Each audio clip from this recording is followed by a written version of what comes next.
নমস্কার বন্ধুরা, শাশুড়ি বৌমা রান্নাঘরে সবাইকে স্বাগত জানিয়ে আজকে আমি রান্নাঘরে চলে এসেছি। সকাল সকাল আমি পাবদা মাছ বাজার থেকে কিনে নিয়ে এসেছি, পাবদা মাছের ঝাল করব।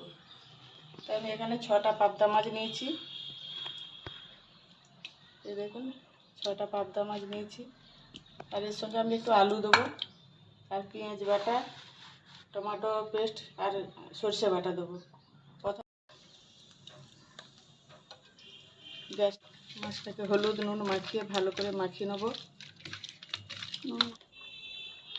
হয়ে গেছে, আমি এবারে একটা একটা করে মাছ ছেড়ে দেবো।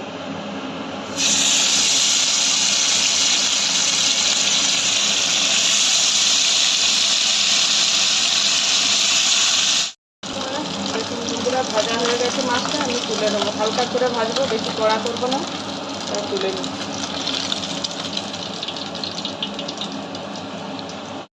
ভেজে নেবো।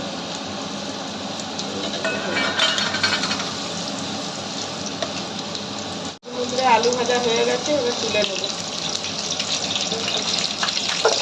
কালো জিরে দেবো, ফোড়নে আমি কালো জিরে দেবো, পেঁয়াজ বাটা,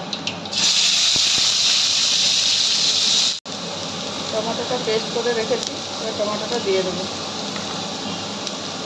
পাবদা মাছের ঝালে সর্ষে দিয়ে হয়, সর্ষে পোস্ত দিয়েও হয়। তো আমি সর্ষে কম খাই আমরা, তাই একটু পেঁয়াজ বাটা দিয়ে করছি। সর্ষেটা দেবো, কম করেই দেবো, অল্প দেবো। কাঁচা লঙ্কা বেটে দিয়েছি, তাও আমি একটু গুঁড়ো লঙ্কা দেবো রঙের জন্য, অল্প করেই দেবো। অত হলুদ, পরিমাণ মতো নুন।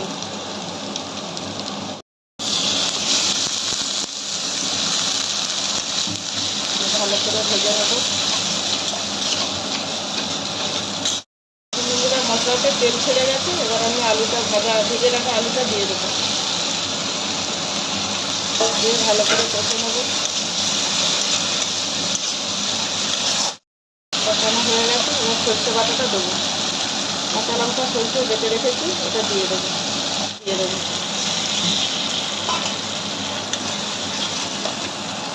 সিদ্ধ হওয়ার দেবো, পরিমাণ মতো জল দেবো। দেখুন বন্ধুরা, ঝাল হয়ে এসছে। এবারে মাছগুলো আমি একটা একটা করে দিয়ে দেবো।